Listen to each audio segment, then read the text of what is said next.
Good evening and welcome everybody. Welcome back to yet another math stream. Somebody was asking the other night if anybody was on Wednesdays, and I was like, alright. Let's go for it. So,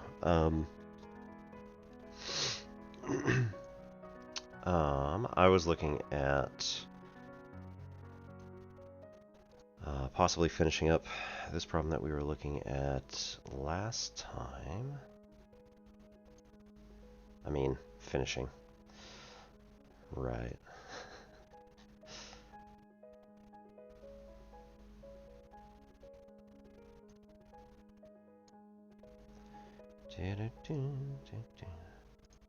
So we'll try and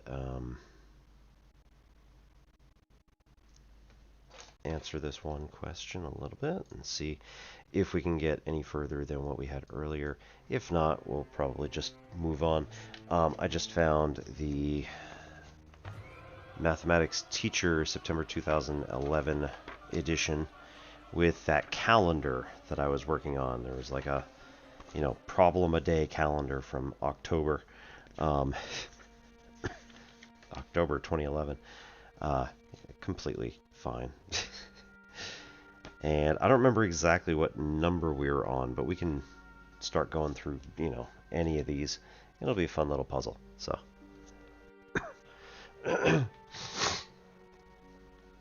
so we wanted to look at whether there were any impossible arrangements for 3 consecutive integers, one of which is prime, one of which has exactly 2 prime factors, and the other of which has exactly 3 prime factors.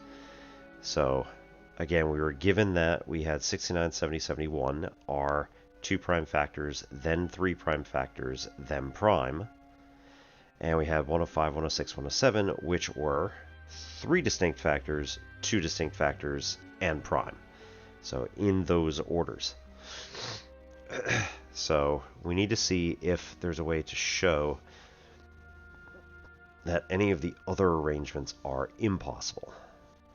So one more time, this was 2, 3 prime, and 3, 2 prime were good because they were given.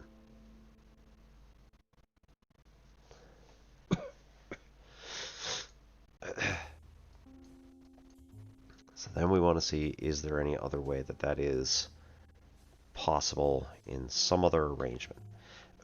We said here that exactly one of those numbers must be a multiple of 3.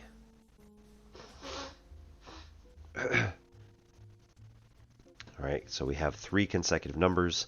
One of them needs to be divisible by 3.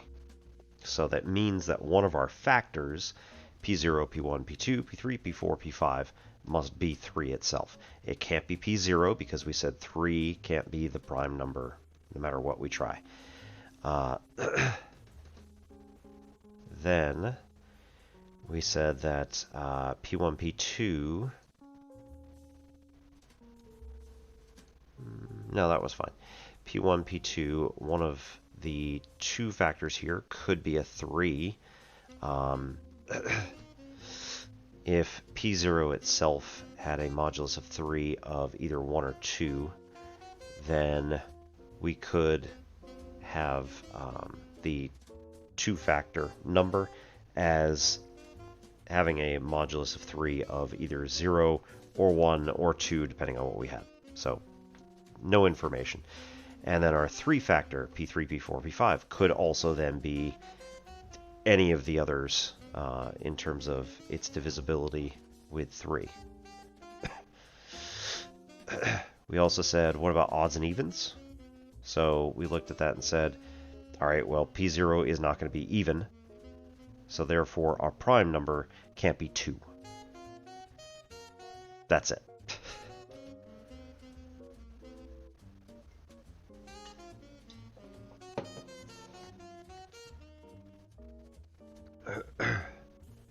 And we were also trying to see if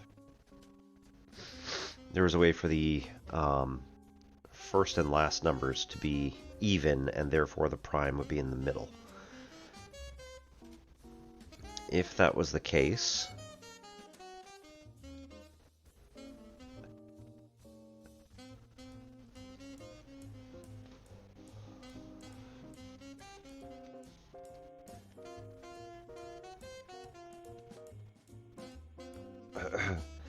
right?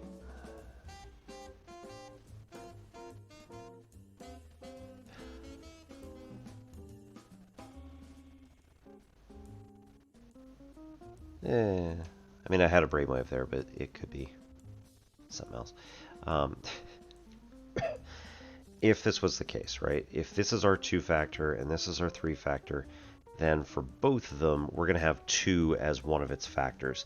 And then this is going to need to be P2, right? And then Zach, how's it going?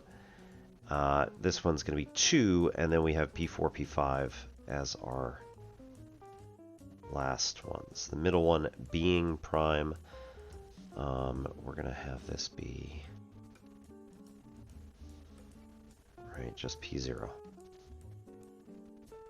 So number theoretic wise, right, are there any issues with this? I don't see any, but that doesn't mean much.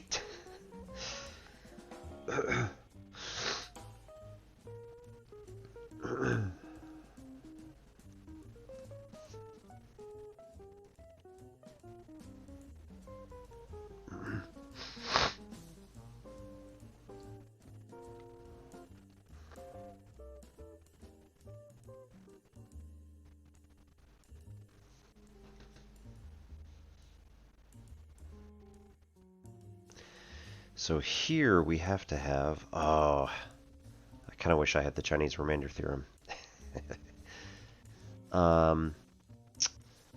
P0 has to be, right, P0 modulus P2. You could just use it. I mean, I don't, yeah, but I don't know it. All right, P0 mod P2 is going to have to be 1. P0 mod P4 is going to be P4 minus 1. P0 mod 5. Oops, P5. And that's also probably not going to help in this particular case because, like, everything's still very generic. Is going to also be P5 minus 1. And it's an odd number, so P0 mod 2 is going to be equal to 1.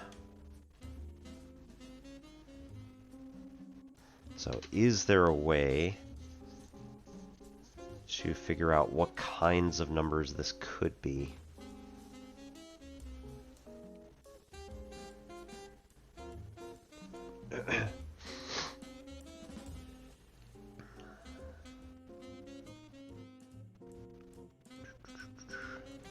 Alright, so what is the Chinese remainder theorem?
Okay, so let me throw this over. This is from CMU.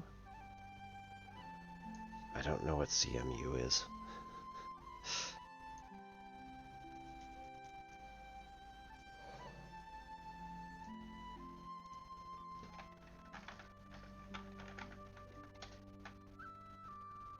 Christian Methodist?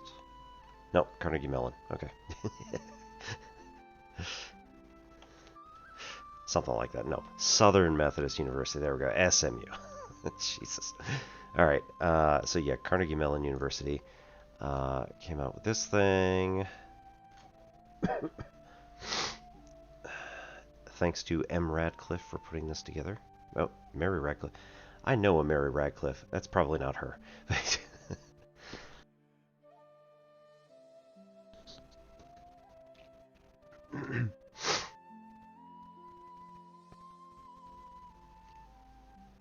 Okay, so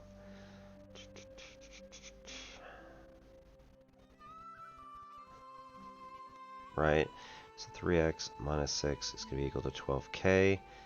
Working in integers, so easy enough. Divide by 3, x minus 4 is 2, x minus 2 is 4k, and therefore we can figure out something else that makes it a little bit easier. Okay. Writing out integer equation is 3x minus 7 is 12k. No nice integers for that. Bézou's lemma, something something. In general, if and only if GCD AN is divisible by B.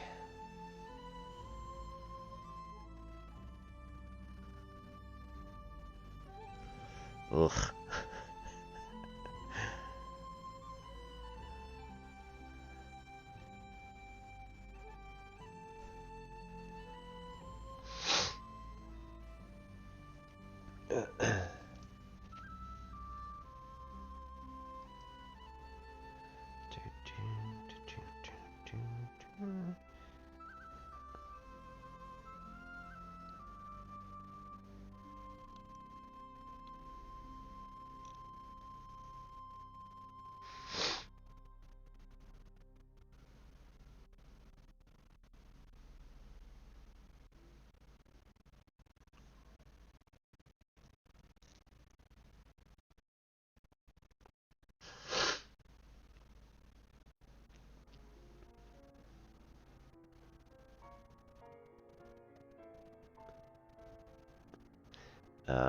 Okay, so multiply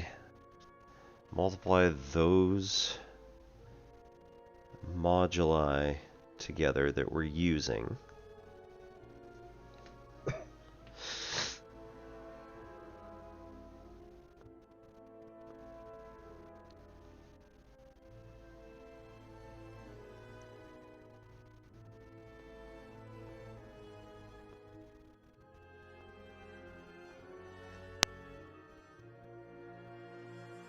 Seek multiplicative inverse for each of the moduli.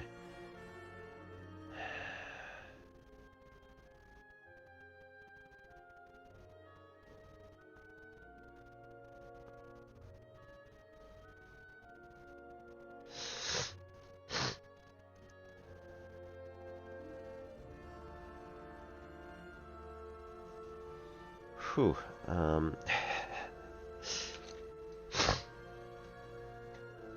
Alright, we're just gonna have to take this.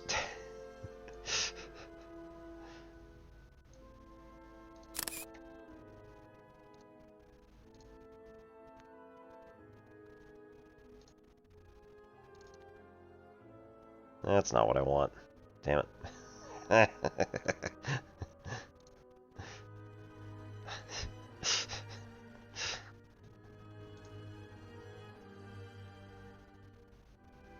Ah, I was on the wrong end. Yeah, okay. Pick the one on the bottom. Woo! Alright.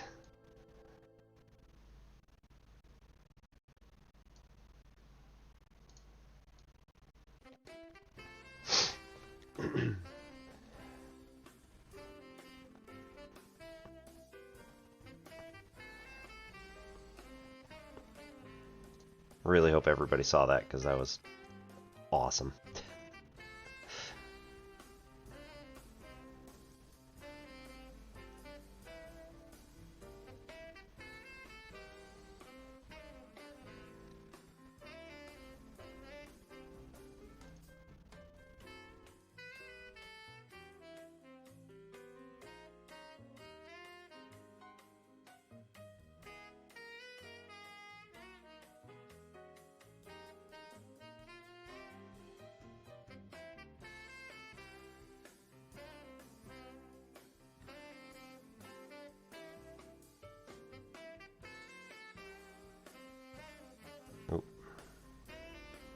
No, that's not what I wanted.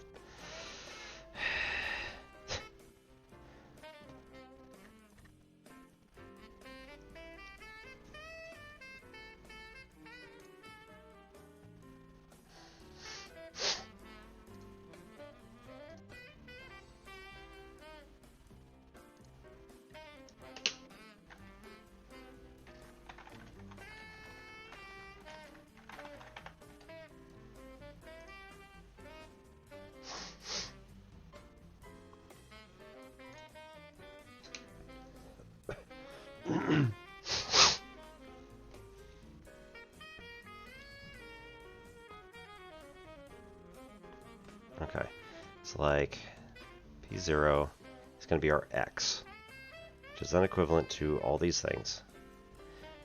Hey, Christian, how's it going? No, not really.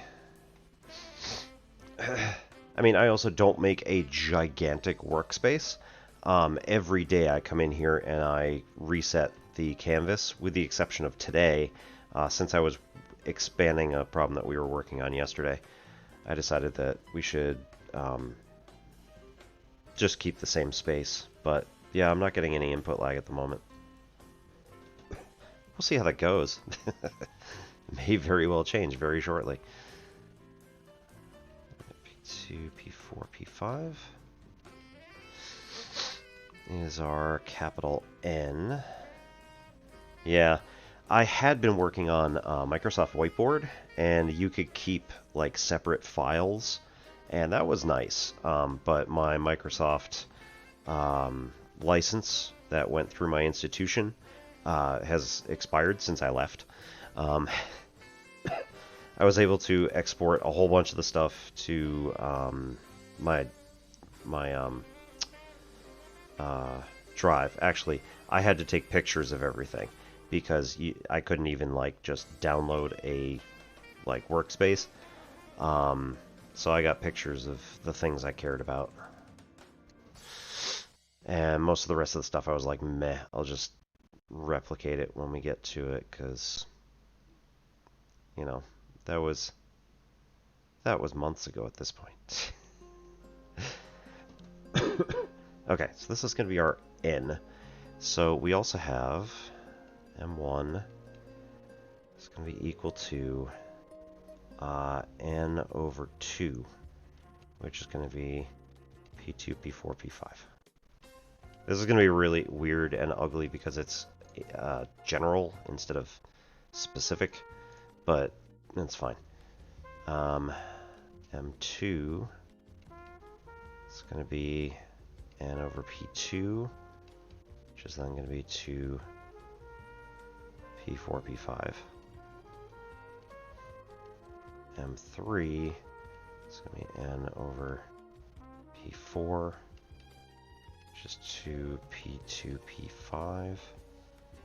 And M4 is N over P5, which is 2 P2, P4.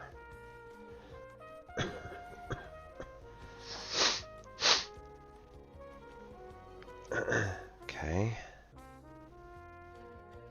So M1 is going to be equal to that number we had, which is this thing, which is going to be equivalent to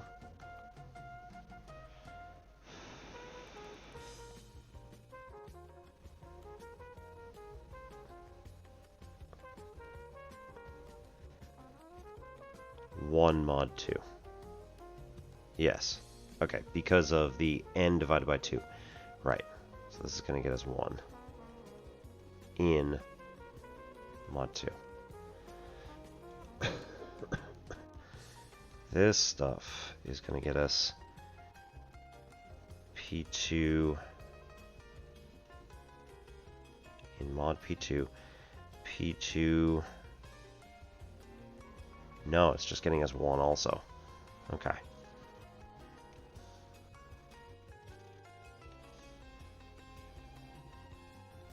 It's also getting us 1. Alright, in P4, we get the equivalent of P4 minus 1. Mod P4. this last one is P5 minus 1 mod P5. So Chinese remainder theorem states we should then take all of these things and say that the original number that we're trying to get, P0, is going to be equal to, this is going to be gross, but whatever, it's fine. Nope, I'm still one back from that. We need to seek a multiplicative inverse to M1 mod N1.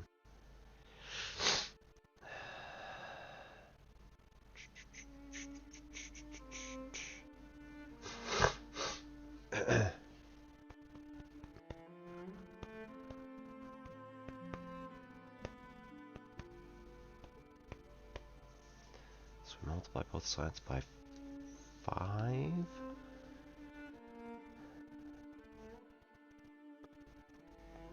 We get 5x equivalent to 10. Mod 5, that doesn't work. Hang on.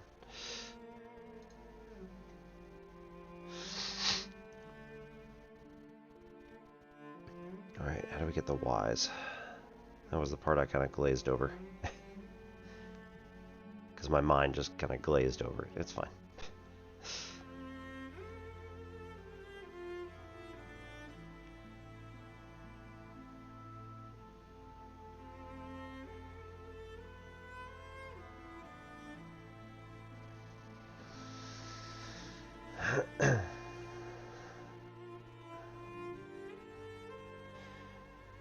X. This is going to be 21x.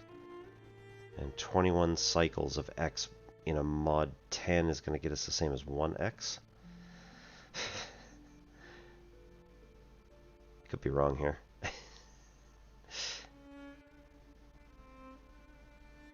Is that true?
If anybody does have any other math questions that you're interested in, please let me know.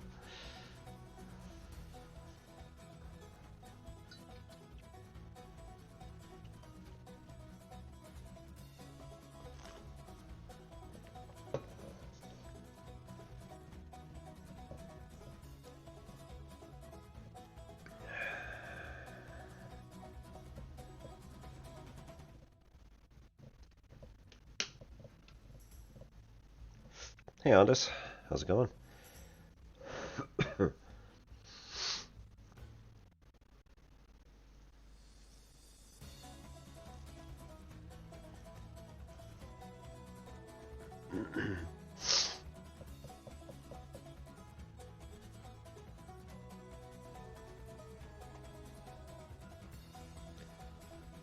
right.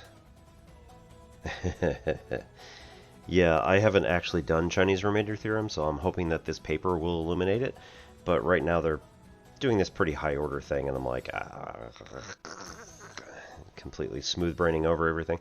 So we'll see.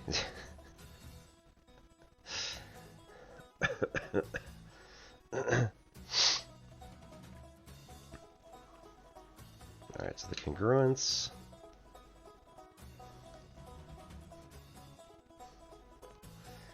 AX equivalent to B mod N has a solution for X if and only if GCD of A and N is divisible by B. Okay.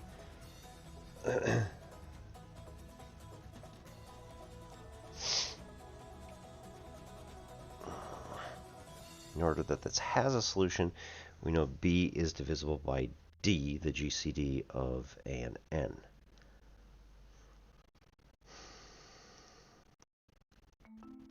There exist integers such that A is... Right, so A, B, and N can be multiplied by some...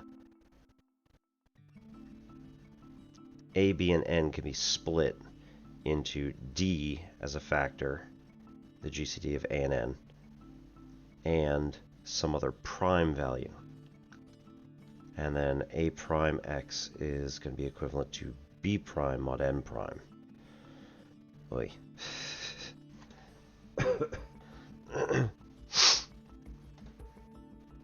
Okay. So both 2x is equivalent to 5 mod 7 and 3x is equivalent to 4 mod 8. So these are both pretty disgusting. We're not going to be able to come up with something like perfect. At least first initial glance. Okay, then first note 2 has an inverse modulo 7.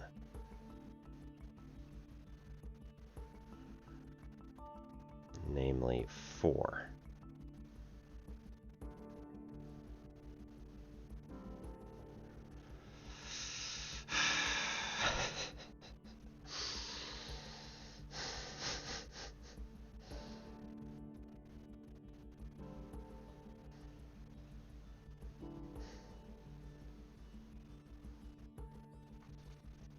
I'm not entirely convinced that that's true, so therefore, how do we do that?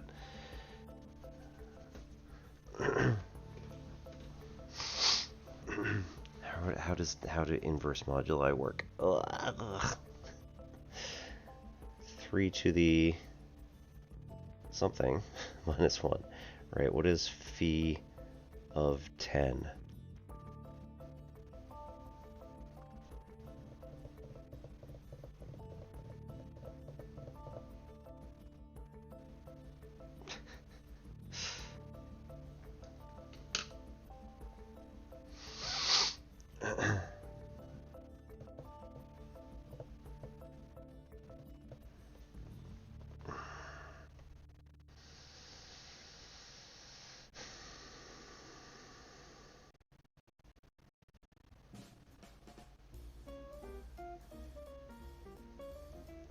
So that would be, what is the k value?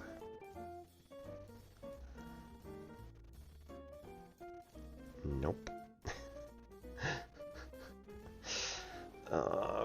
Okay. 3x is equivalent to 6 mod 12.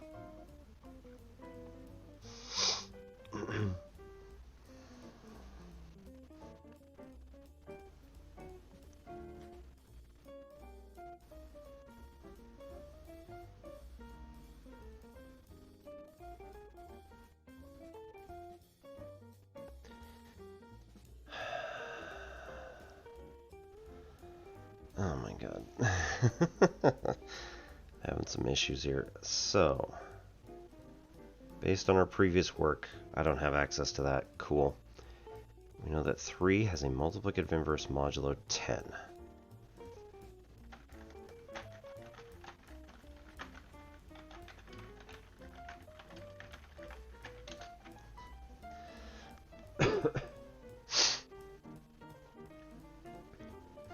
Modular inverse, and remember, first the modular multiplicative inverse for any integer such that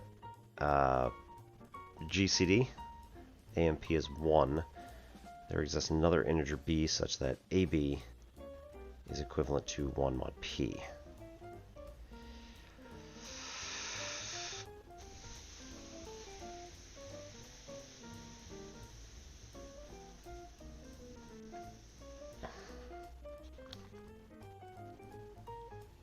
At least I assume that's what they're going for here.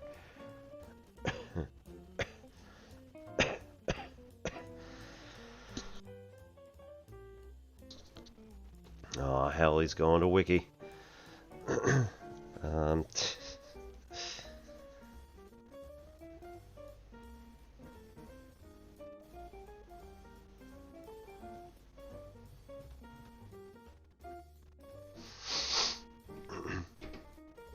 Okay, multiplicative inverse of a particular integer makes it such that ax is equivalent to 1 mod m.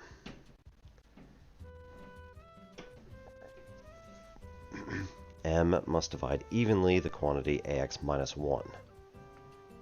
Okay.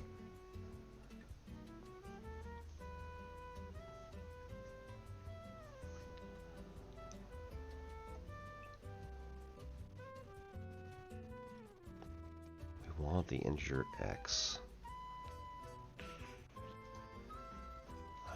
Okay, so we want the inverse. There's your input lag, Christian.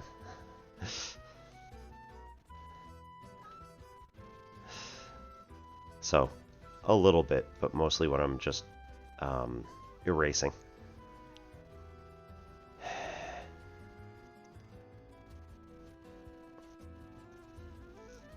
Alright.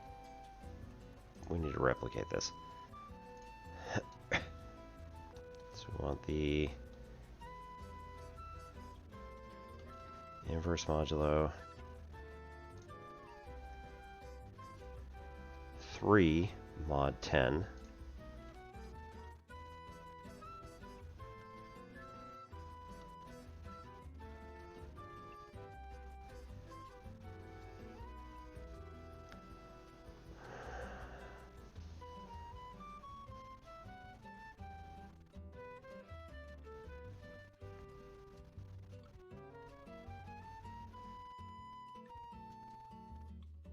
right?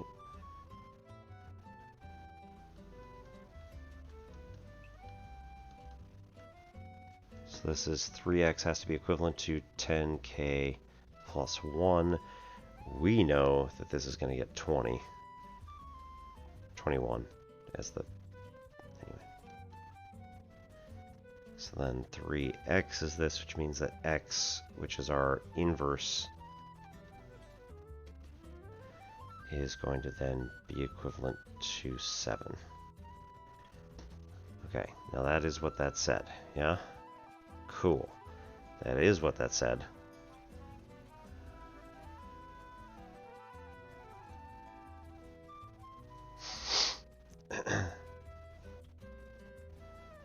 So then...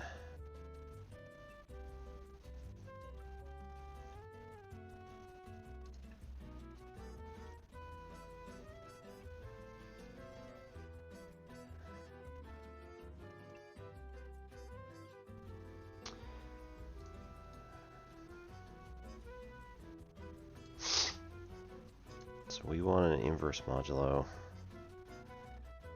Gross. Why?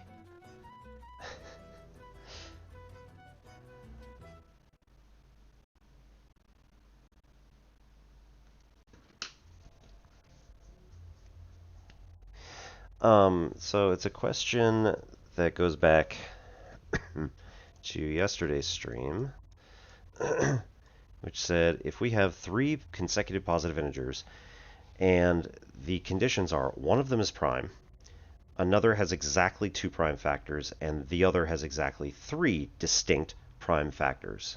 So the examples they gave were 69, 70, 71, and 105, 106, 107. Are there any impossible orderings for those properties? So the ones that they gave us, 69 has 2 prime factors, 70 has 3, and then 71 is prime, and 105 has 3 distinct factors, 106 has 2 distinct factors, and 107 is prime. So these are given arrangements.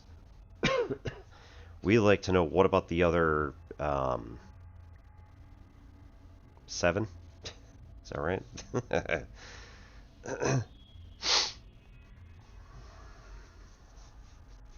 4? Whatever. Yeah, 4. What about the other 4? So what about having 2 distinct factors, then it's prime, and then 3 distinct factors, prime, and then 2 distinct factors? Or what about a prime first, followed by 2 distinct factors, then 3 distinct factors? Or a prime followed by 3 distinct factors, 2 distinct factors? So What about those arrangements of numbers? So the answer is I don't know, but we were trying to go about it using the properties themselves and then using modular arithmetic. Given that we have a plus 1, and a plus 2, we know that at least one of them must be prime. Nope, sorry, that was given. One of them is prime. That is given. Man. At least one of them is divisible by 2. So either the outer two numbers are even or the middle number is even. One of those two possibilities has to be true. And then we said exactly one of those needs to be divisible by 3. Right? We've got 3 consecutive integers. One of them is divisible by 3. The other two have moduli 1 and 2 mod 3. So we don't know exactly what it's going to be, but we know that those are the properties. So then we go through and we say, okay, I'm assuming that our numbers are going to be P0 is just prime. P1, P2 says that we have the product of 2 distinct integers. And then P3, P4, P5 is the product of 3 distinct integers. So we said the prime number itself, mod 2, has to be 1. It has to be an odd number. Unless, we went over here, unless the prime itself was 2, but then 3 has to be consecutive to it, one way or the other, and has no prime factors other than itself. So it fails. Right, so we can't just do 3 and 1, because again, 1 isn't prime. So we need something that has at least 2 distinct factors, and 3's not it. So P0 cannot be 2. In fact, we can't use 2 as the prime number. All right, so then we said, so therefore the prime number is odd, and the product of two primes can either have a modulo of 1 or 0, can't be anything else. I had originally ordered it this way because I had originally written 0, 1 as, like, I wasn't thinking about 2 itself. I was just thinking that, oh sure, it's a possibility, but we know that it's not a possibility, so we can eliminate that. It was just that if P0 was even, i.e. if it was 2, then P1, P2 would have to have, you know what, it wouldn't even. Never mind. My problem was I was thinking it needed to be in that order. So like, let's do, or maybe I'm trying to do that one. Put the prime first and then put the other two after. Anyway, these are the ones we need. So put the prime in the middle or put the prime in first position, and then our 2 and 3, product of 2 and 3 primes can be in either of those orders. We don't know yet if there's anything that's like just not going to work at all. So I was trying to use Chinese remainder theorem to say, like, do we have a nice number that might be able to do something? So if we went with 2-factor prime 3-factor, and we do the possibility that, well, no, okay, the prime has to be in the middle, therefore the numbers on either side must be even. 28 is a factor of 7 and 4.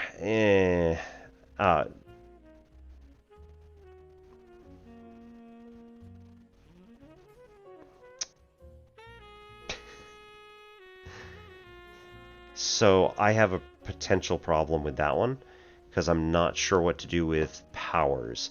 I stated up above, like, are we allowed to use P1 to the M and P2 to the N? I stated up above, I think that's against the spirit of this particular question. So I don't think we want to use powers of any particular prime. But that is potentially an option.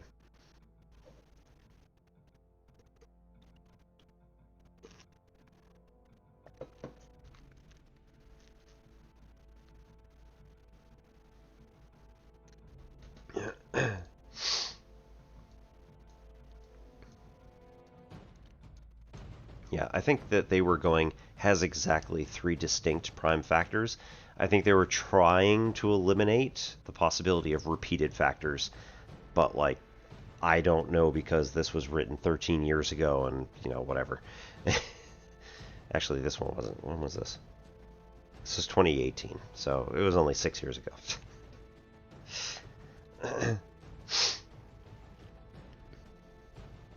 Yeah, I mean that was my interpretation of a possible way to answer the question, but I don't think that's what they want. So yeah, it's a little weird. It's a little tricky. Oh man. Anyway, so with this one, they said P2, P4, P5 is equivalent to 1 mod 2. So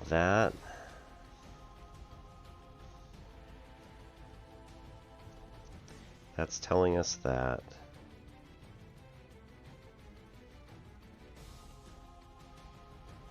P2, P4, P5 should be equivalent to right, 2k plus 1. We already know it's an odd number.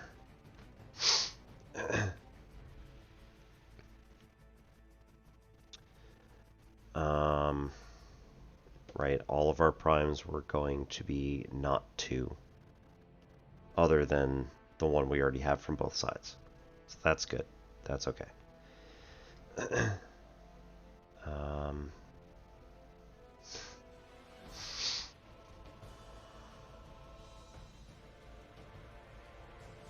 That's also kind of unhelpful because it just says, like, as long as it's an odd number, it's good. Alright, this is going to be 1 mod 2, 2 P4, P5 is equivalent to P2 times K. Ugh. K plus 1.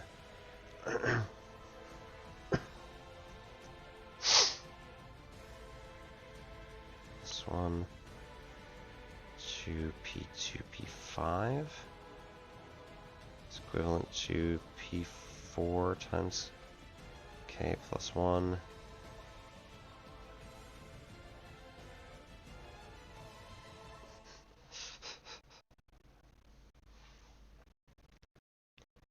And 2P2, P4 is equivalent to... Wait a minute. No, that's fine, that's fine. These aren't even, these are just something else. Or even versus odd, right, that's not the issue. So this was P5 times K to the K sub 4 plus... Nope. Nope, going back. It's plus... Wait a minute. Oh, P4 minus 1. Jeez. And this one's P5 minus 1.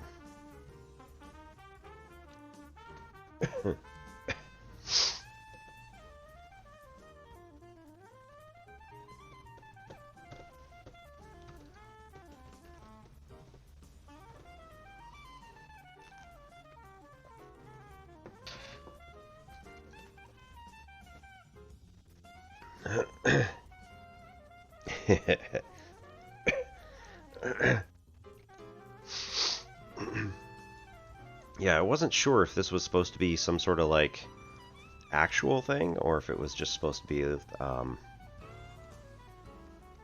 like, here's a puzzle, try and work it out, or if it was supposed to be like, there's a way to generalize this.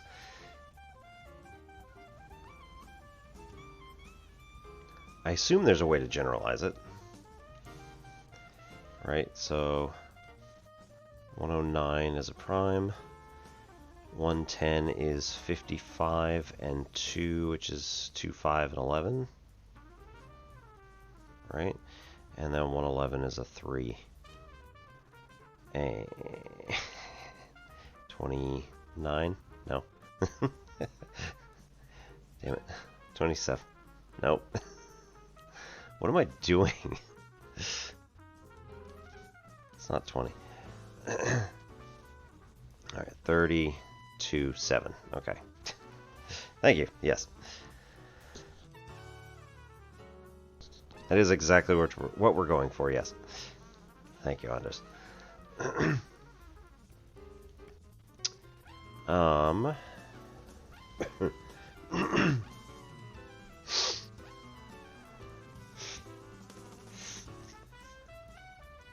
So...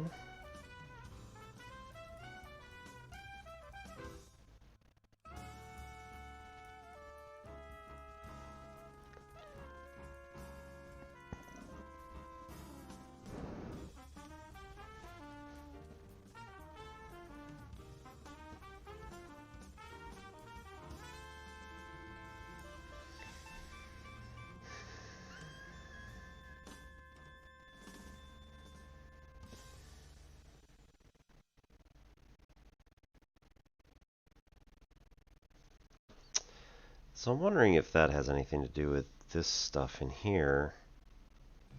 This is going to be P5 times the quantity, case of 4 minus 1. This has to be even. We know that P5 has to be odd. So therefore, K4 minus 1 has to be even.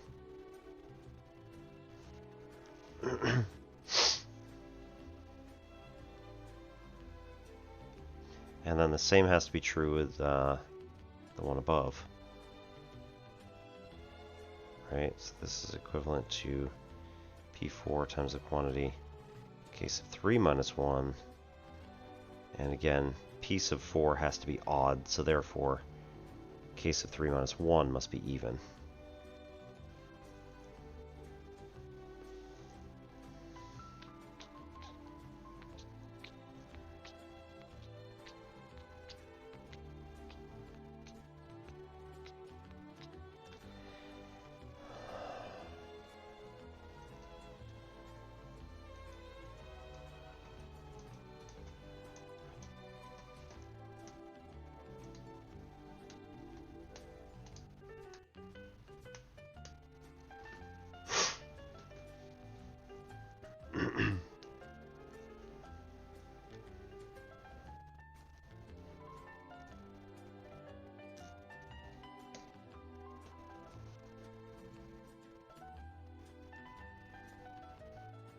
Okay.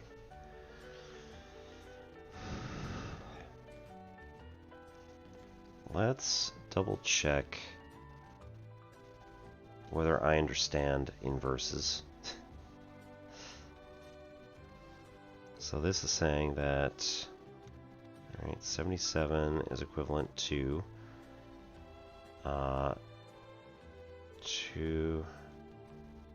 mod 5.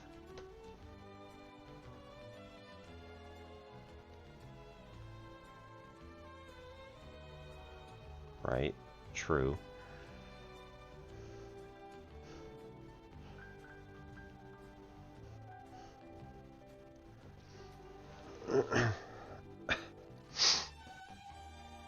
But we want...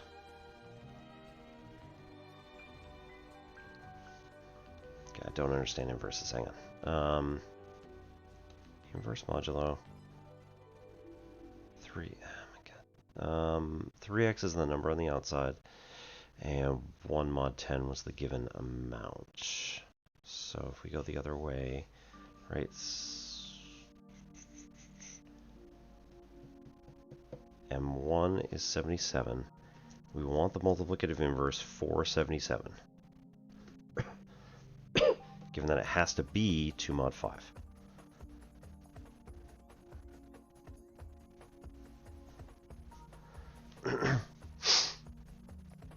So we want to know 5k plus 2 has to be equivalent to 77.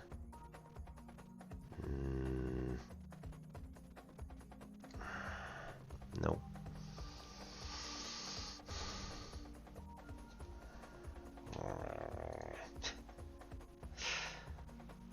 Inverse modulo of 3 mod 10 is going to be 7 because we want the thing. Okay, 10k plus 1 is going to get us 3x on the other side. So then what do we get that's going to make this divisible nicely? So here, right, 5k plus 2 is going to be equal to 77.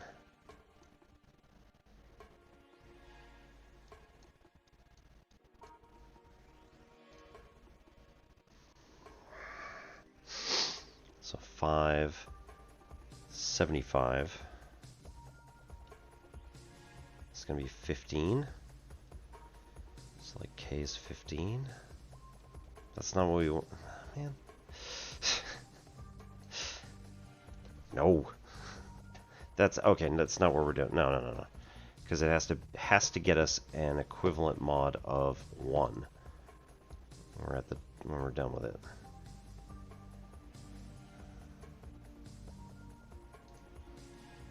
Okay.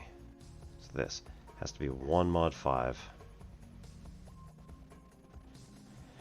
So 5k plus 1 is going to get us... It's not 77 though. What am I getting wrong?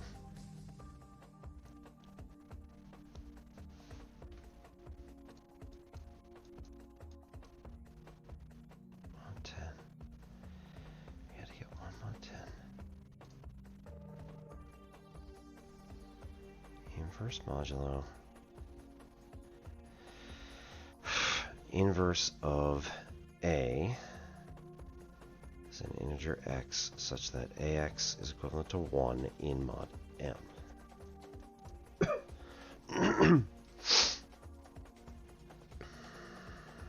So inverse of 3 mod 10 gets us that thing which gets us 7. So it's not 77 that we want.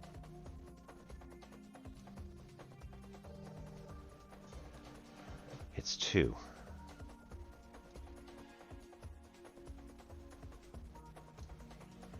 Maybe.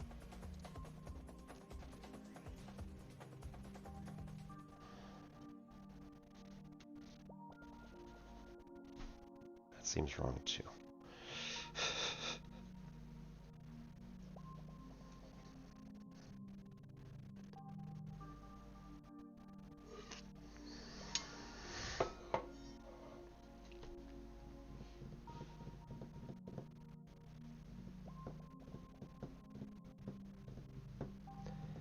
Uh, 38.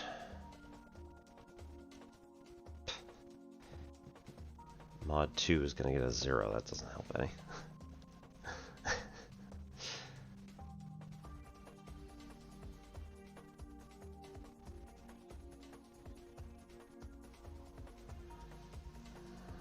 It's also wrong.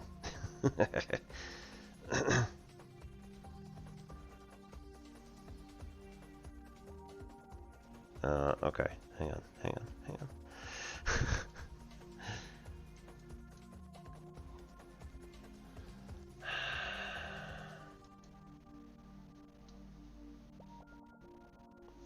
What is going on, man?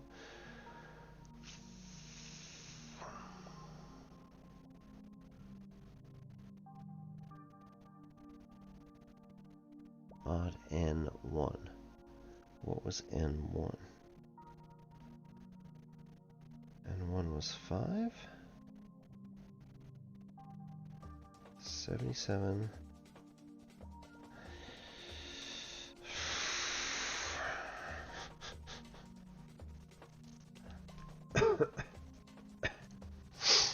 skipping steps.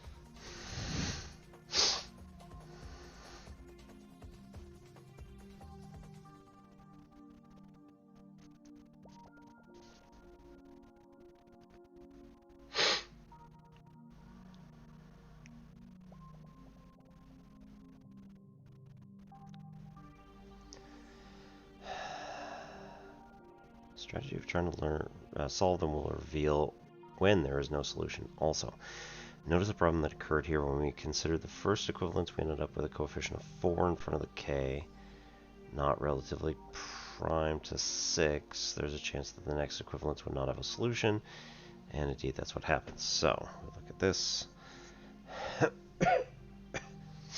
From the first, we have that 4k plus 3 is going to be equivalent to our x, or is going to be equal to our x. Second equivalence says that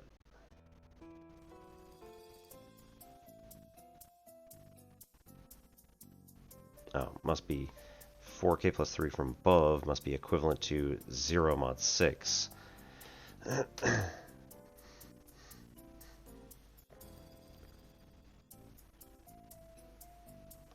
Subtract 3 from both sides, right?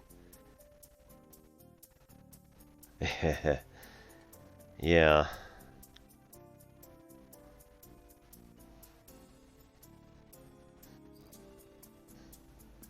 It doesn't surprise me that there are, like, a couple of easy ones.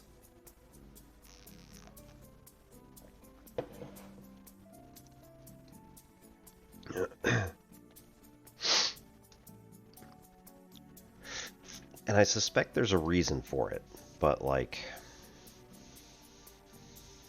it'd be nice to know what the actual reason is.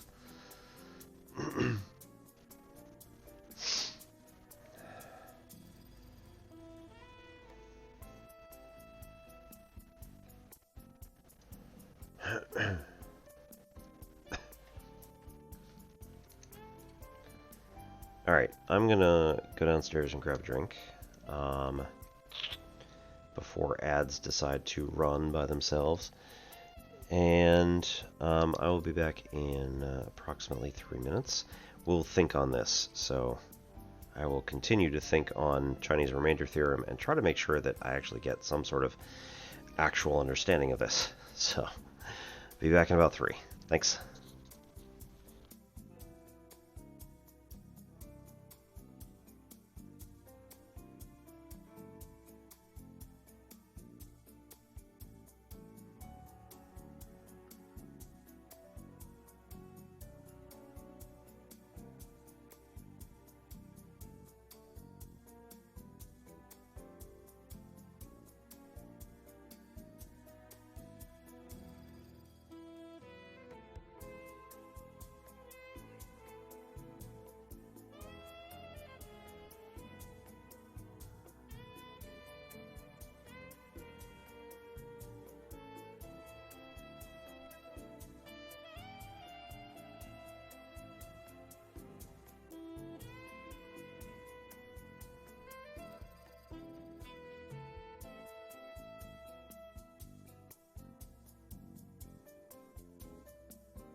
And we return. Sorry about that. Right. I also completely forgot, but happy Juneteenth, everybody in the States.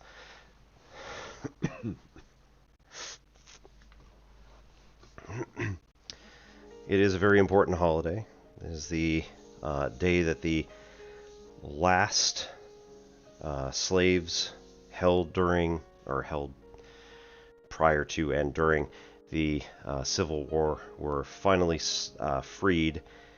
The word of the end of the Civil War finally reached the last group of people who were being held in servitude against their will. That, of course, did not actually end slavery. If you look into Knowing Better, he's got a really good video on how... Oops. We won't go there. Not on that window.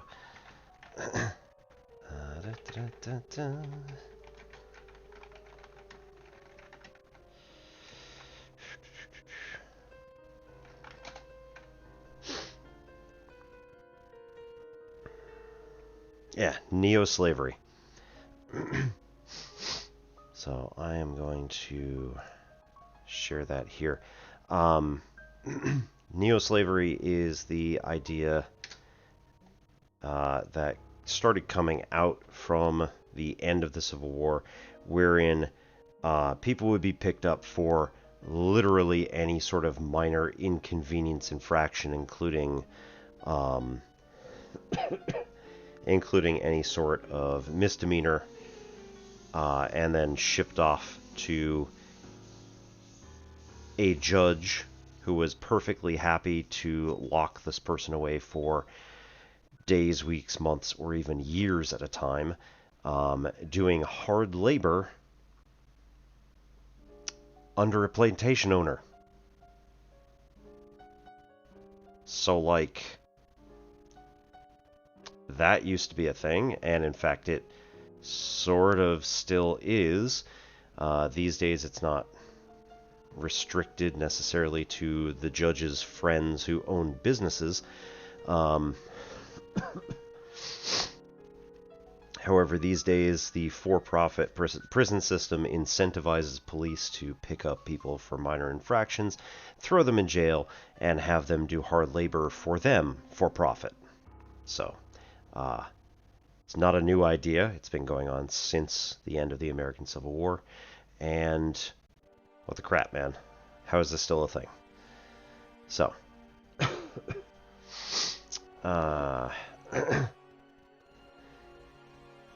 so we continue to fight against undeserved servitude, and we continue to fight against oppression and nastiness all throughout the entire world.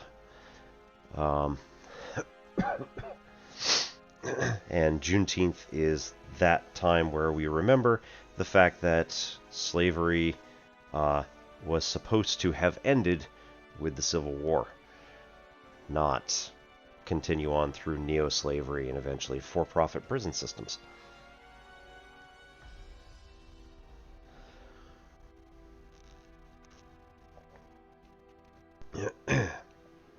Tonight is hashtag not sponsored by Dunkerton's Dry Organic Cider. It's a nice little one. I say little. It's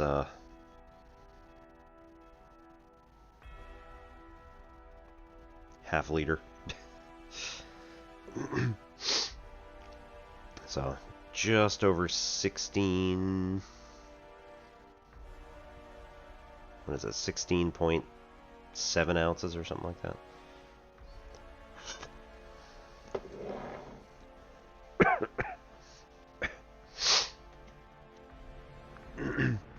Know any resources to learn about history of slavery in South America? No, I do not. I'm sure there are plenty, but yeah, I'm not up on my South American history.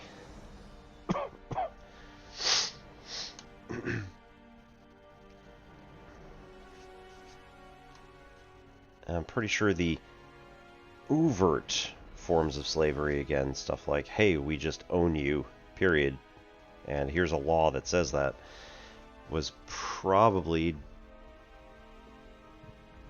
you know, cleared off the books. The pessimist in me says that it's probably before America, or United States, sorry.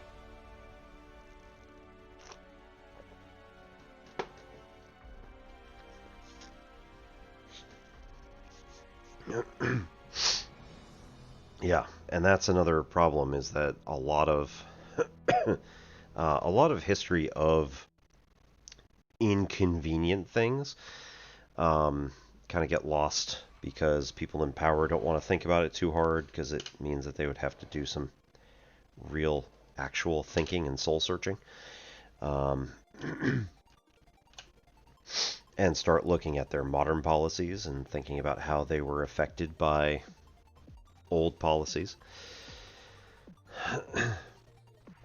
Might have to, like, it's terrible. You might have to start treating people like they're humans.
Man, I am just not seeing this for some reason.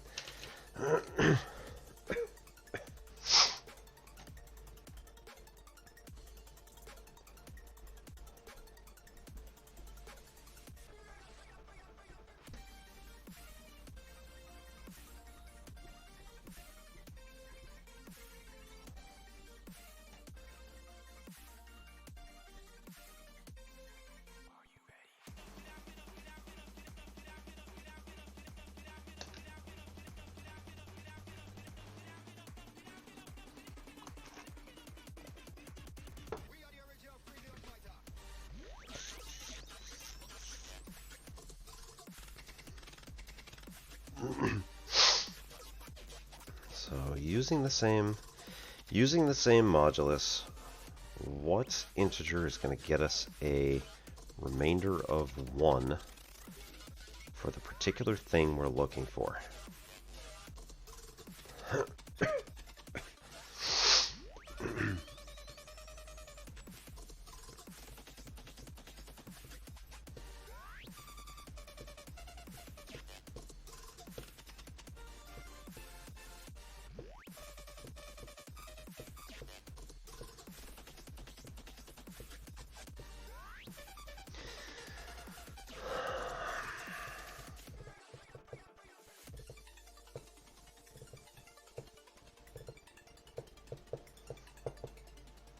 Alright, so this is saying, it is actually, that's an eraser. It is actually saying we want this as M1 is 77. Find the inverse for each M sub I. So 77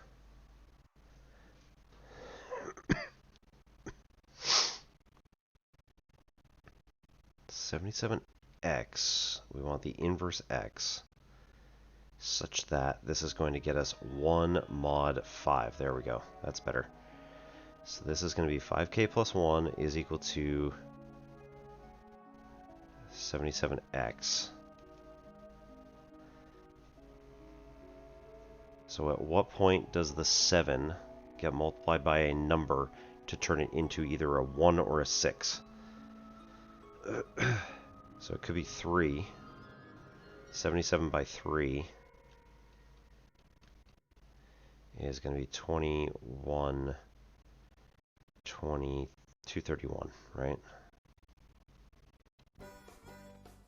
231 is equal to 5 times. Friggin', that's huge. Boo.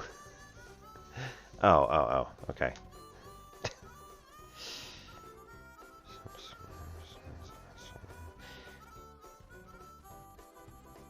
Okay, wait, hang on.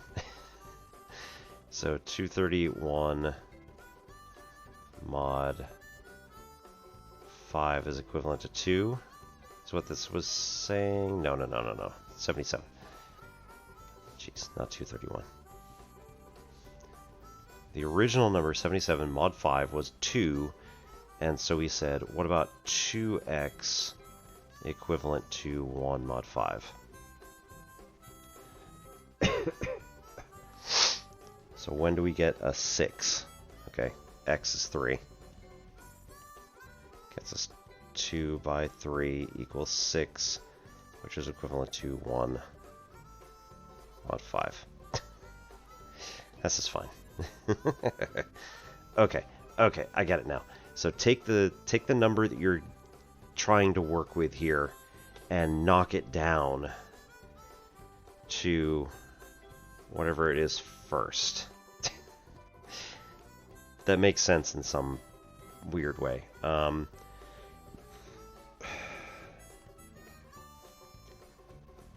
So x is 3. This means that this is going to be y1.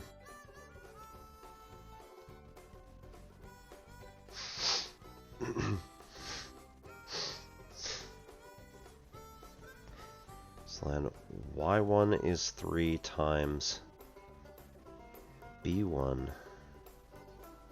The f is b1.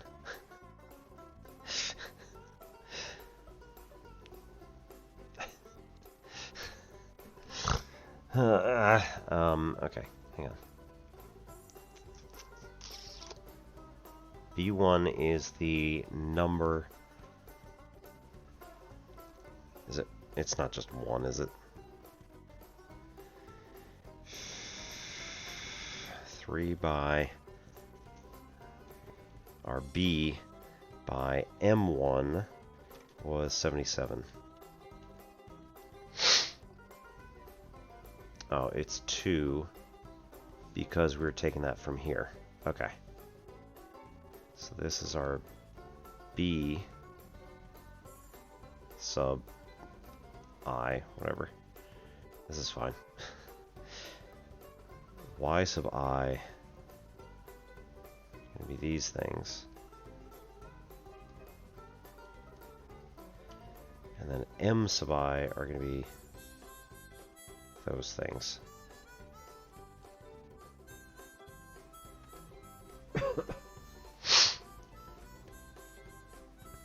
Okay. So add these all up. This gets us our x that we were trying to figure out, which in this case is 3552. And then we can take that mod n. Nope.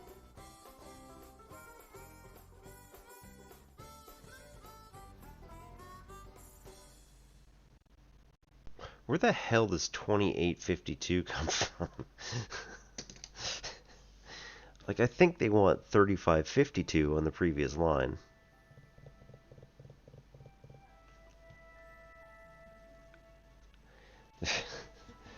The hell's my calculator?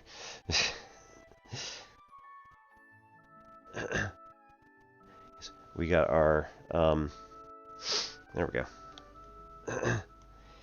We got the office even slightly more straightened out today. So many, many, many thanks to my spouse, who, like, basically took all of the boxes and just emptied them. And was like, alright, here's what we gotta work with. She started from there and was like, alright, let's go. $28.52. Math. I need modulo. Is there a modulo? Where's the catalog? M. It's not here. Cool.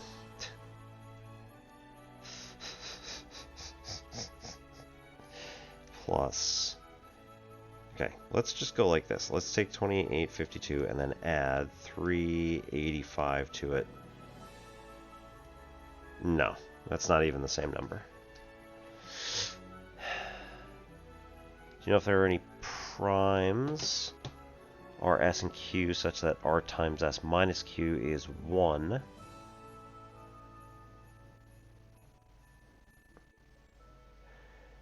Ooh. How'd you get that? I like it.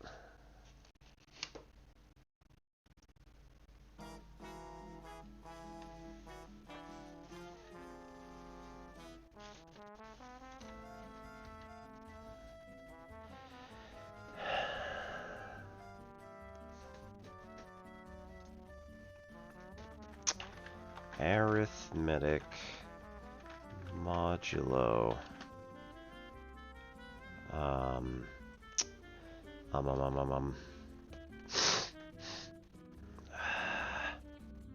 Properties.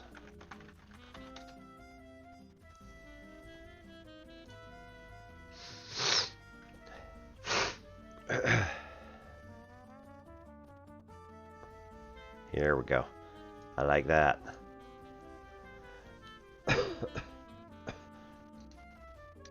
Yeah, the others have to be even. Yep, naturally. Okay, so if we have A1 equivalent to B1 mod M and A2 equivalent to B2 still mod M, or if A is equivalent to B mod M, then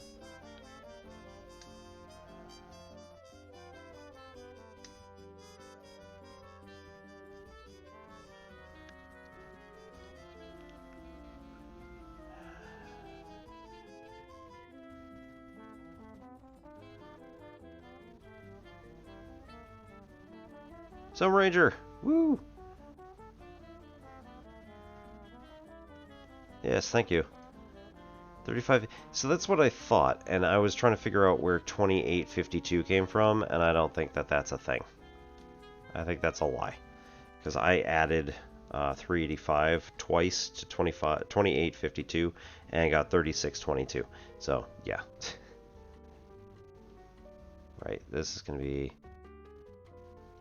35.52 is equivalent to 87 mod 385. Thank you very much.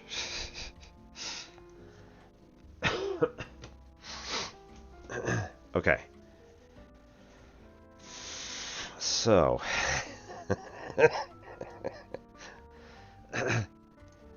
we know. Oh my god.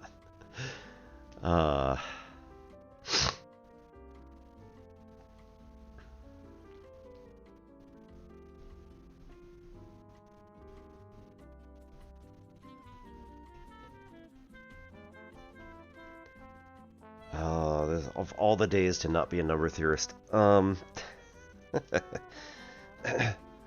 anybody does have any questions that they would like answered, please feel free to type them in chat and I'll get to them as soon as I can.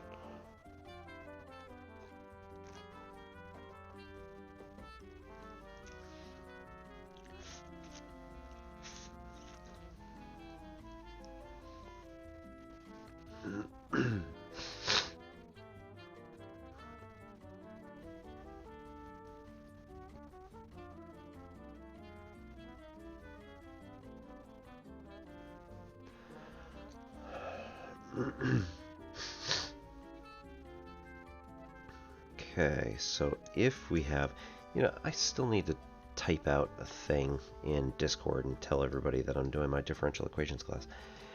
Woo! I'm not going to do it now, but I do want to check and see when Penn is doing.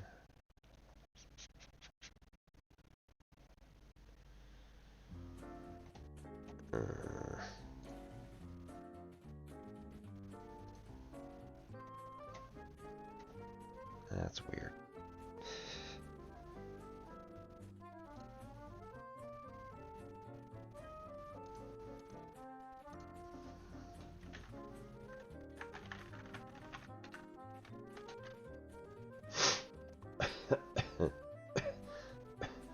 Alright. Penn's doing complex variables in July, August.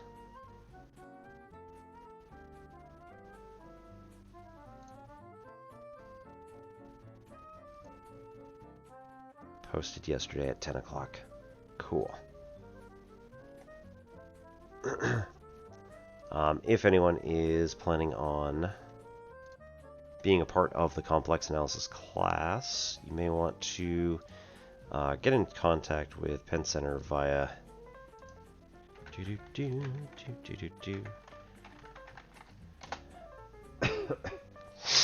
the Discord that is here.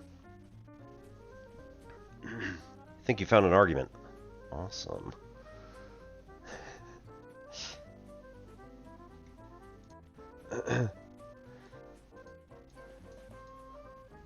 And Zach, I wonder, we might probably overlap a bit with Penn, but at the same time, I feel like we've got enough people that we probably don't have too much of an overlap. Don't think we're going to have like, oh, that is just terrible. Why did I do that?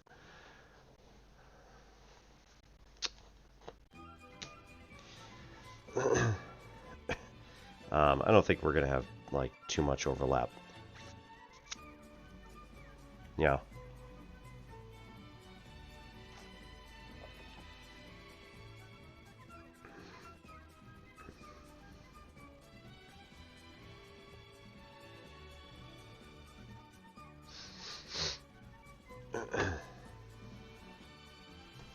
Well, that is a glove that needs washing. Cool.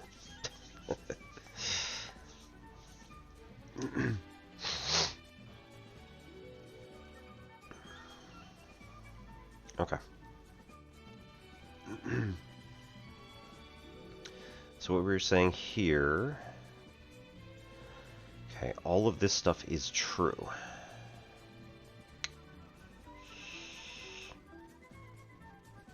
And also...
Okay, so let's go through this one more time here. So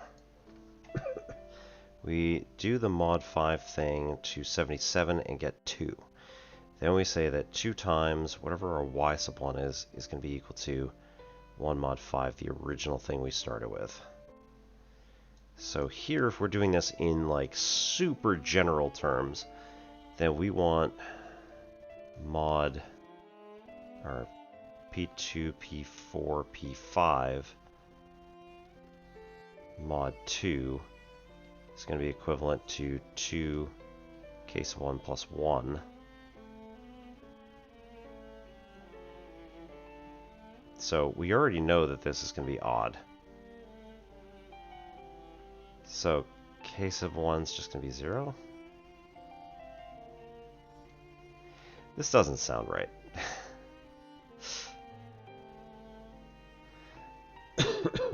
Jaden!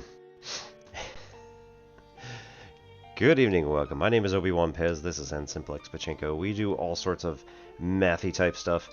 And we're using Excalidraw at the moment. It is alright.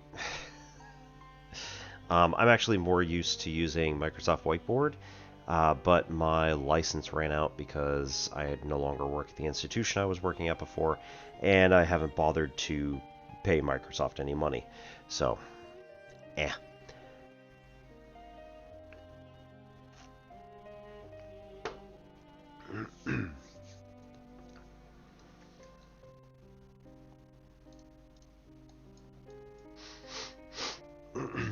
Yep. So I've done a little bit of changing stuff around. I decided to go to dark mode and switched out a couple of the colors, I think, in order to get more high contrast type stuff. The coral's a little weird, but it works.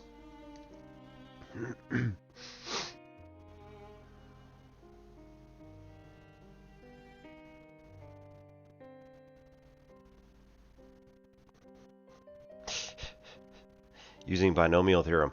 Awesome. It might also help because I am fairly familiar with the binomial theorem, given that my channel name has entirely everything to do with the binomial theorem.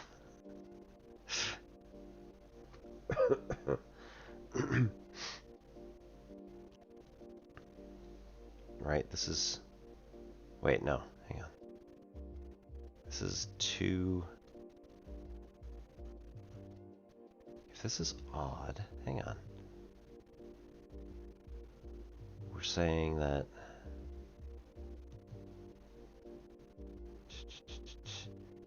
1x in this case is equivalent to, is going to be equal to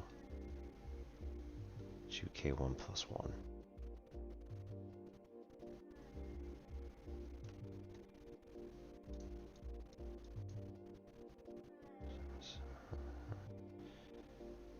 Yeah, okay, that's not going to help.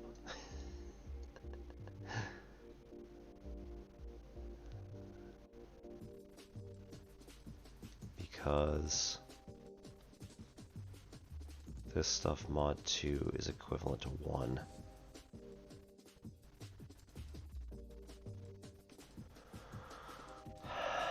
Should be equal to 2 case of 1 plus 1. So that's going to, yeah, so x is just 1. Okay, so the inverse in this particular thing, right, y sub 1 is just going to be 1. Oh yeah, I'm using a drawing tablet. I'm using a Wacom Intuos tablet. Yep. Yeah, nice. This is the 10 by 8, give or take, inches. Give or take. Whatever it ended up being. I was purchasing a tablet for myself because the one I had in... The one that I was given for school was about 5 by 7, and it was really tiny, and you had a very limited area that you could actually work with. I was not super impressed with it, but it was also a Wacom tablet from like, I don't know, 2010 or something like that, and it was given to me for free. My boss at the time said, like, here, use this, figure out what you can do with it. And I'm like, sure, why not? So I let it sit in my office for about 10 years. And then when the pandemic rolled around, I was like, hey, wait a minute. I got that thing. I got a tablet somewhere. And I dug it out. And I started writing with it. And I was like, this is way easier. And time came where I went back to work. And I told my new boss, I was like, hey, so is there any money in like getting me a new tablet? And he was like, no. So I was like, no, that's fine. I'll purchase my own, and it'll be my personal one for the house, and maybe I'll bring it in whenever I feel like it. So ended up spending, I don't know, somewhere around $200 for the Intuos. And it is absolutely beautiful. The thank you, Anders.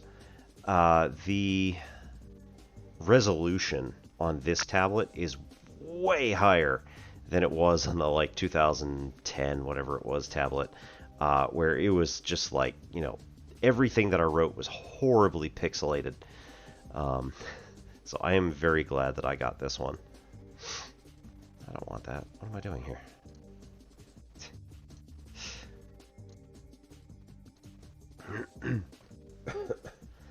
Maths chat. Yes.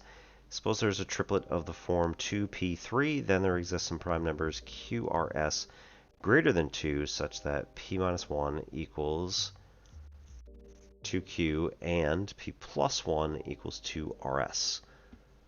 Okay, so yes, right.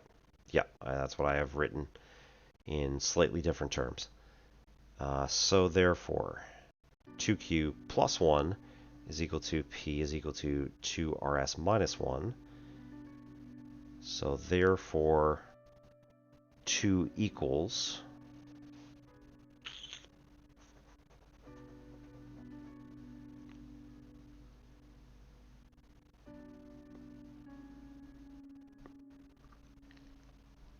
so we are subtracting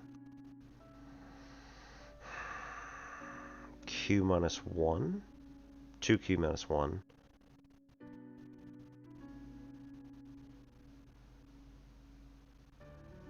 subtract 2q minus 1 from both sides. Yes.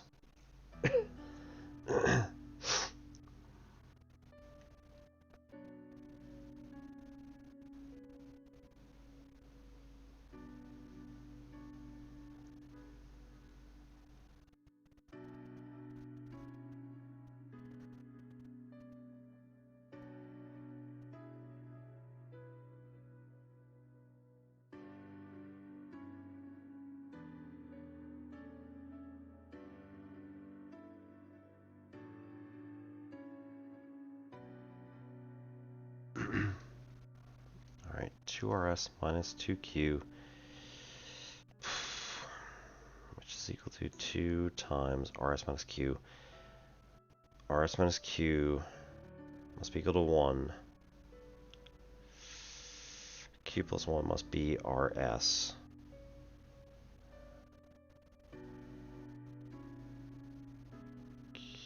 Q.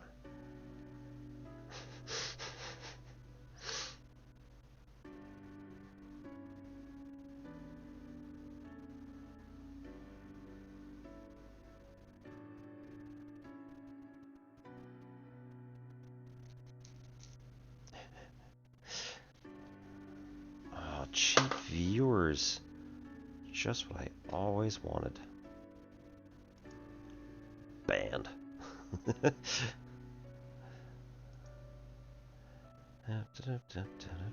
And report. So, just to make sure,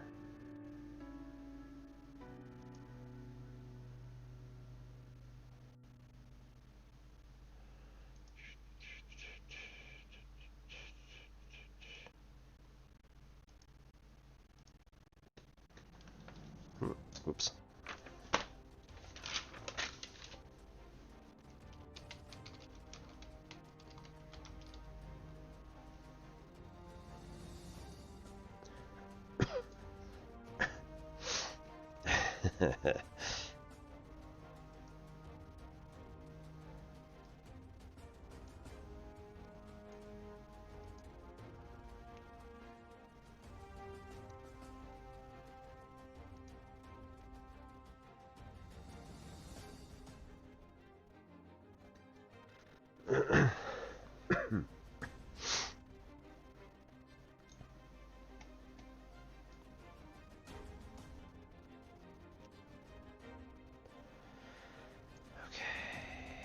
Let's go like this. So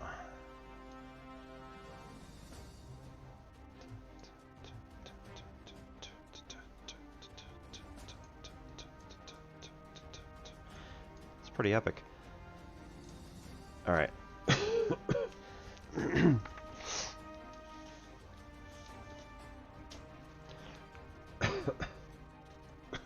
So you're saying, let's assume we have something with 2 factors, followed by the prime, followed by the 3 factors. So therefore, in the notation that I have, no offense, just to stay consistent, we've got P0 is our A plus 1 in the middle. Our 2-factor one was P1, P2, and 3-factor was P3, P4, P5. Since we're assuming that the prime is in the middle and it's not 2 itself, therefore one of these numbers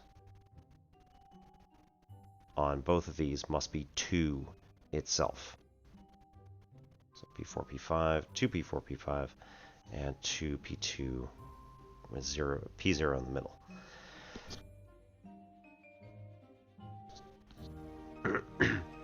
So therefore, right, 2P2 plus 1 must be equal to P0 must be equal to 2P4, P5 minus 1. Sounds good. And then you said, let's subtract 2P2 minus 1 from all sides. So here in this first one, that goes away, and then we get a plus 1 minus negative 1, so we get a 2 is equal to P0 minus 2P2 plus 1 is equal to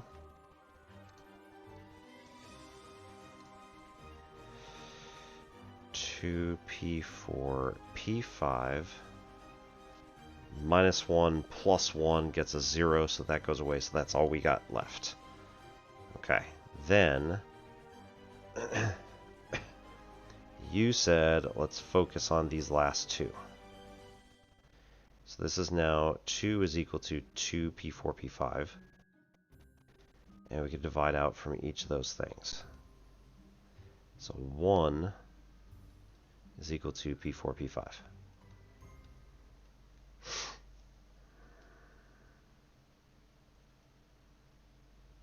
Minus. Sorry, minus. Minor details, you know, not important.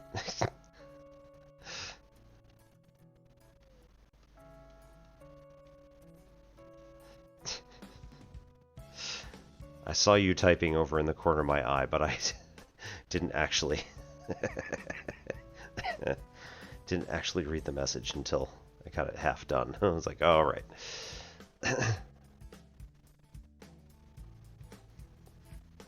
Okay, so that's what we got, and then you move the P2 plus 1 is equal to P4 P5. So P4 P5, we know from earlier, had to have been odd. And P2 from earlier, we knew had to be odd. However, that means that P2 plus 1 has to be even. And that has to be equal to an odd number, so it can't possibly happen. Okay, sounds good. So yes, I agree. So this means that 2-factor prime 3-factor is not possible.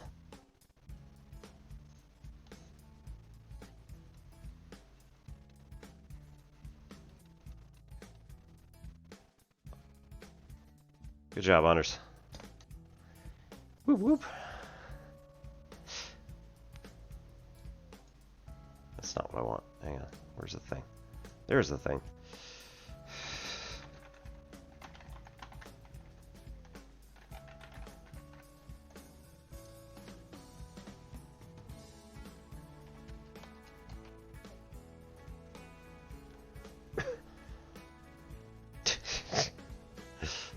One.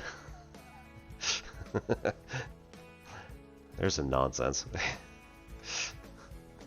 I think this just proves that I don't use this system.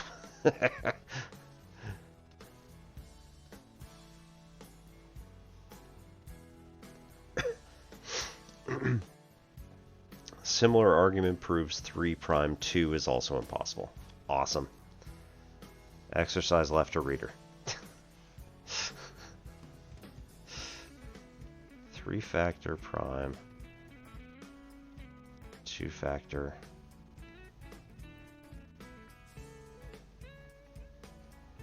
Similarly, impossible.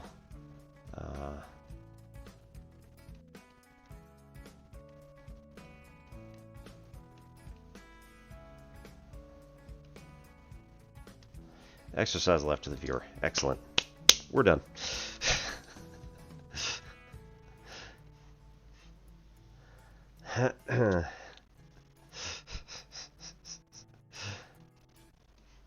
Now the hard part, right? Because now we have to actually find out what the other ones are going to be.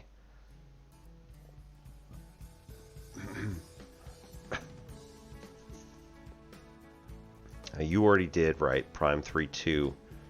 So then what about prime 2, 3? So we need a 2-factor prime, followed by a 2-factor, followed by a 3-factor.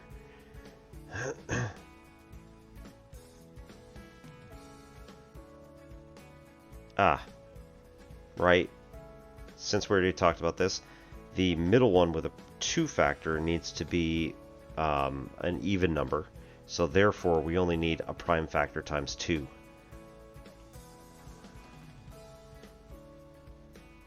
So this has to be a prime, P0, and then 2 times P2, followed by P3, 4, 5.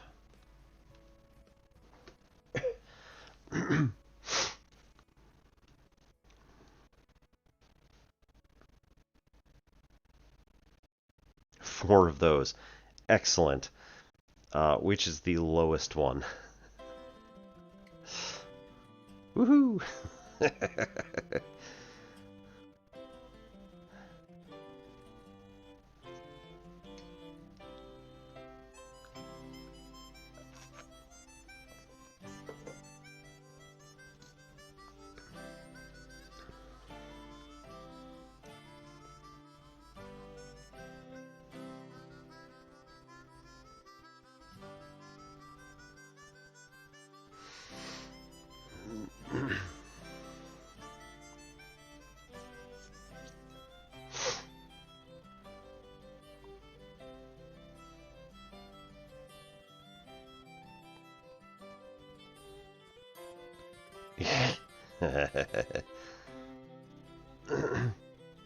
Eh.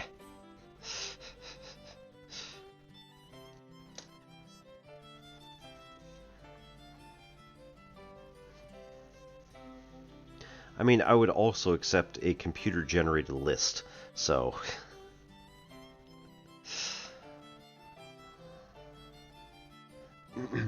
Yeah...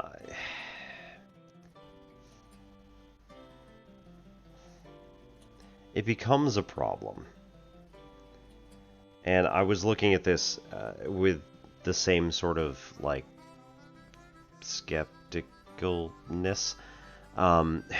Skepticism. There we go. There's a word for that. God damn it.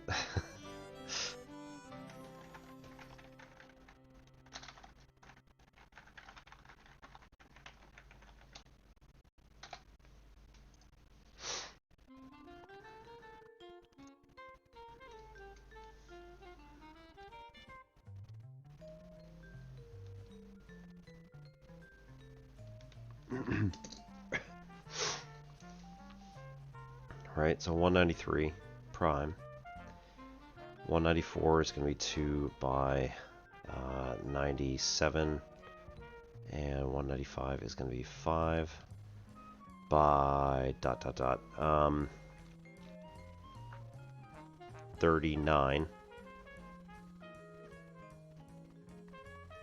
Which is 3 by 13.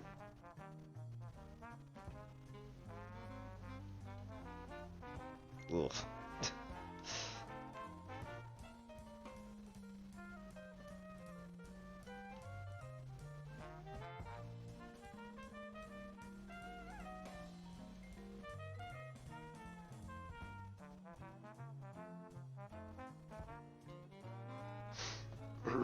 Yeah. I mean, it looks good to me, so.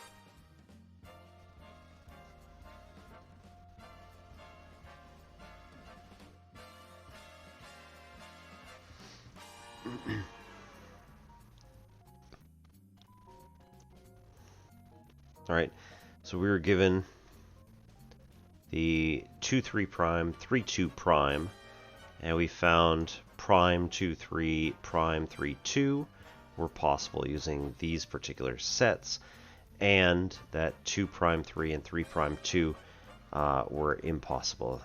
Thank you, comrade. Yes, we found. We found, comrade.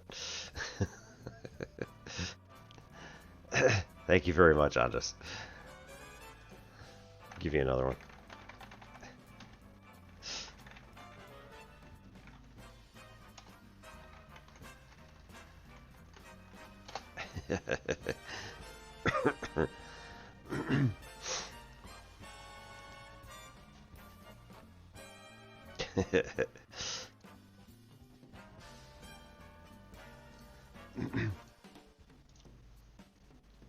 I have to get going with like creating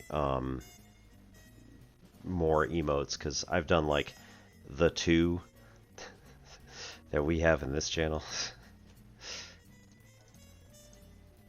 But like that's it. There's so much work that needs to be done on this channel. I'm like, I'd rather be doing math.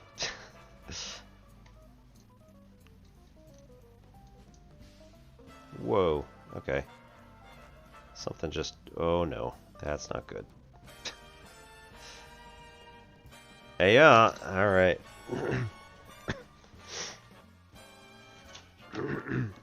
Thank you, Andres. So,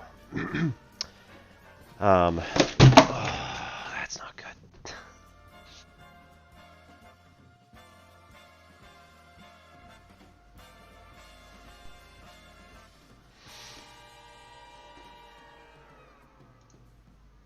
Oh no. This is very not good. My entire computer, Firefox right now, is not responsive. So, yay. Anders, why don't you give me a page number between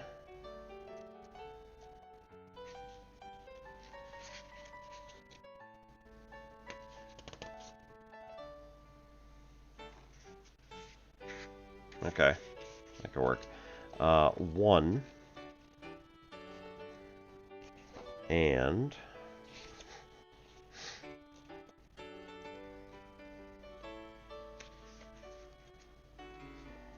326.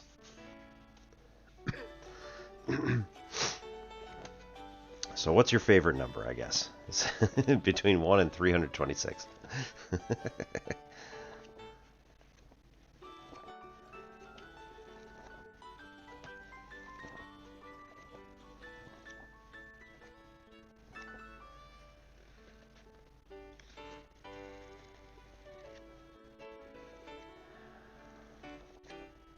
Unless I have frozen for everybody except myself.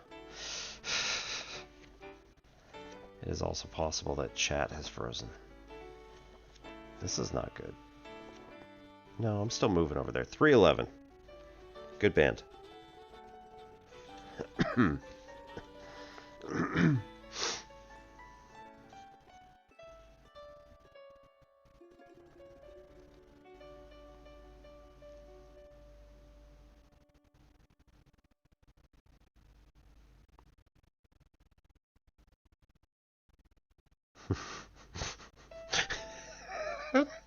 Okay, I have to go with this one just because of the ridiculous absurdity that is.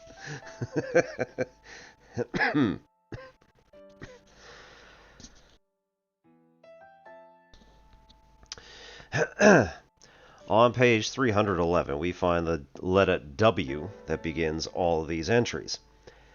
The entry here is going to be the wart bean. W-A-R-T-B-E-A-N.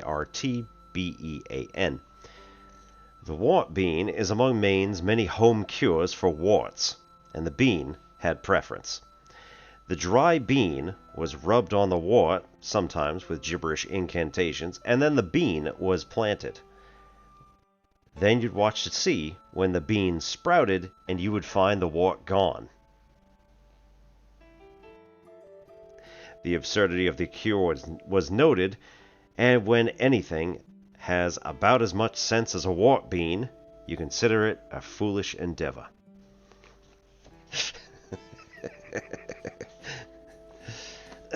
The idea, of course, being that the amount of time that was required to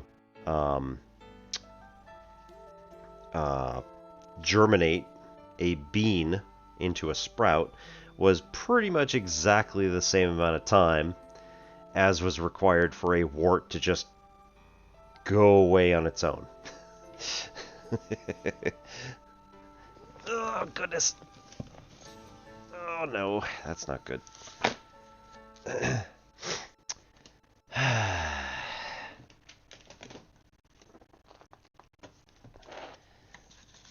So, yep, I decided to pull out the Maine Vernacular book with the exact same care. I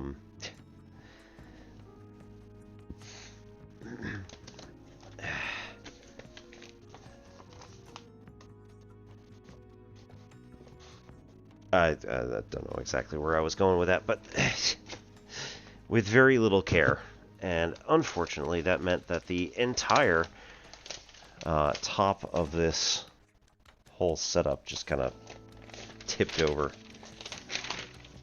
right on the floor. Awesome. I was working on a campaign over there. Let's see. This is math magazines. Oh. There we go. That's our Moyse book, the elementary geometry from an advanced standpoint. Technically... yeah, it should go on the bottom shelf, honestly, but, like, there's no room there. That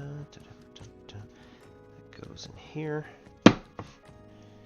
And the little book of exoplanets by Joshua Wynne should go with the other. Oh man, that is exactly the right size. That is too perfect.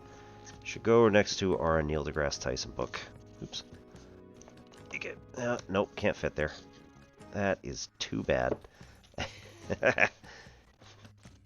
It is literally the exact same size as the shelf itself. So that is difficult, shall we say, to fit in this exact spot. Alright, there we go.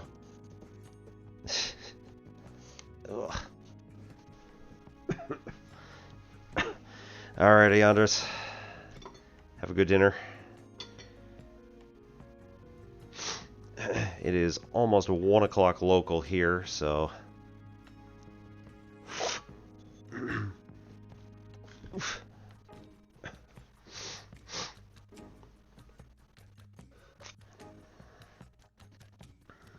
we're probably going to sign off pretty soon.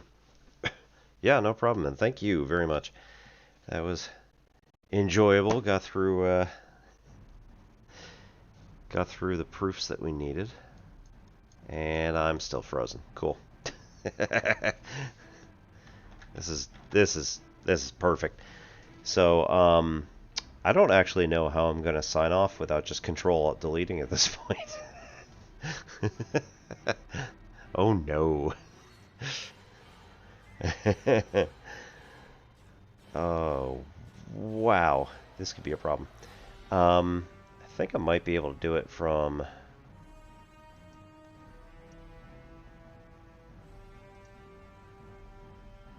Yeah. I think I can do it from my other stuff. Oh, you know what? I have my phone. So we can do a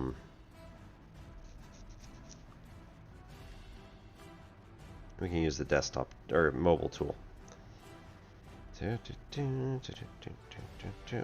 Really? It's not like I'm actually signing off at this exact moment in time, but at the same time I can't draw anything anymore. So that kind of undoes everything. I can't actually do anything on my screen. Cool. But, you know, still good news. We ended up with, let's see, we do that? Nope. We ended up with some good times there, and we did read some of the, this is the Maine Lingo, a wicked good guide to Yankee vernacular. Anybody who, by John Gould, anybody who is interested, like, Down East Maine accent is a fascinating phenomenon. So the Down East Maine accent not only is just an accent by itself, but it's also kind of a way of life. It really highlights the sort of... yeah, dashboard. It highlights the sort of existence that is within this particular section of Maine, which is a United States state way in the top northeast corner, within the region of New England and next to New Hampshire, my home. My spouse was originally from Maine, but like way down in the south corner, so kind of almost New Hampshire, but we don't talk about that. So down east is probably about halfway up the coastline, and you can see it, it's right about where Maine kind of levels out and then bumps back up again. It's best known for the town name Bar Harbor, or as they would say, they would have it, Bar Harbor, and was highlighted within the DLC for Fallout 4. Far Harbor was the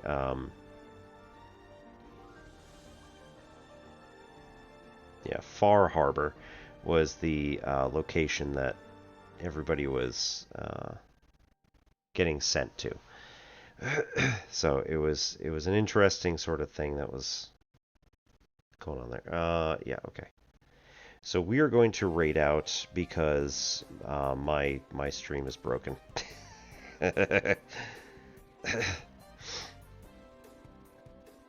And I'm probably just going to have to Control-Alt-Delete the entire system, and oh well. I don't know what could be causing it at this exact time. There's nothing that's really like... There's nothing that's up that's causing problems that I can tell.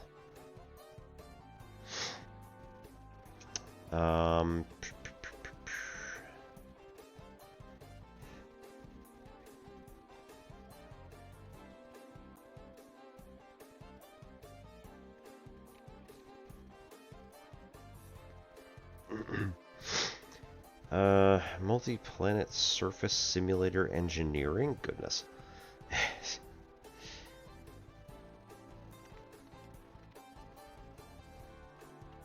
Let's go and see High Potential. Because he is working on...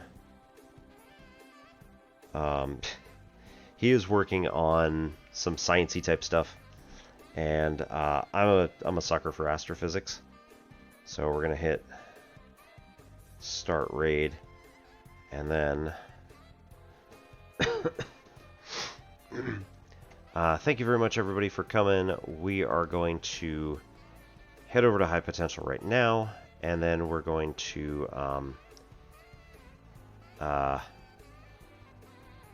yeah, we'll be back on Friday. We're going to be raiding, or we're going to be at least watching Dawn Does Math, because Dawn is going to be doing some Outer Wilds. Oh, come on. Jeez. So here we got Dawn is going to be doing Outer Wilds, which is our favorite game.